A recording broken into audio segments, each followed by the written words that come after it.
ఇప్పుడు నేను ఒకటి రీసెంట్‌గా గూడా విన్నాను.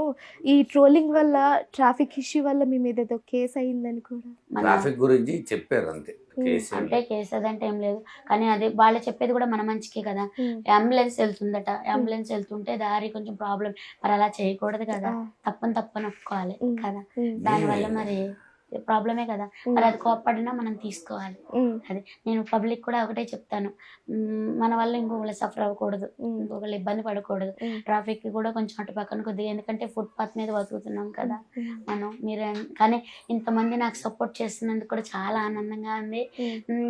నేను ఫుట్పాత్ మీద వాళ్ళని కూడా ఇంత ఎంకరేజ్ చేస్తారా, ఇంతలా ఇచ్చేస్తారా అనే దానికి నిజంగా నేను చాలా అంటే చాలా, నాకులాగే ఇంకా చాలా మంది ఉన్నారు, వాళ్ళకి కూడా ఇలాగే ఉండాలని కోరుకుంటున్నాను. మీ లైఫ్‌లో అంకుల్ పాత్ర ఏంటి అంటే ఏం చెప్తారు? నా జీవితం మొత్తం అంటే ఆ అంకులే. హ్మ్. నా జీవితం మొత్తం అంటే హ్మ్.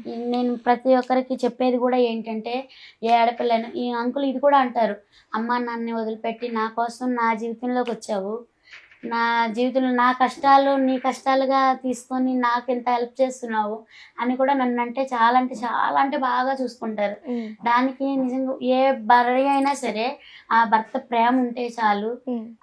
ఇంకా పెట్టినా పెట్టకపోయినా హ్మ్. ఆ ప్రేమ అనేది ఏ ఒక్క హస్బెండ్కైనా అదే చెప్తాను నేను. హ్మ్. భార్యలు ఎవరైనా సరే మీరు ఏం తెచ్చినా తేకపోయినా మీరు ప్రేమ కురిపిస్తే చాలు, హ్మ్. ఏ ఆడపిల్ల అయినా దానంత సంతోషం ఇంకోటి లేదని పొంగిపోతారు. ఓకే. మన ఆడవాళ్ళకు ఉన్నది అది. ఓకే. కానీ అలా ఏ హస్బెండ్ అయినా సరే, మళ్ళీ అత్త మామల సపోర్టింగ్ కూడా.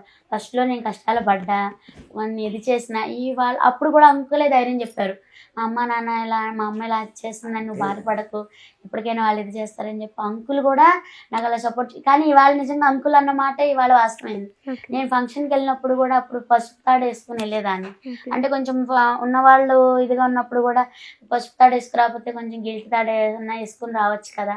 అప్పటి నుంచి ఇప్పటి వరకు కూడా నాకు 250, 300 నా శారీ ఏదైనా సరే. ఇంకా అంతకు మించి అయితే నేను మాలో కొనుక్కొని ఉన్నది ఇది ఏం చేయను. లేదమ్మా. మాలో ఉన్నదంతా కసి పట్టుదల. హ్మ్.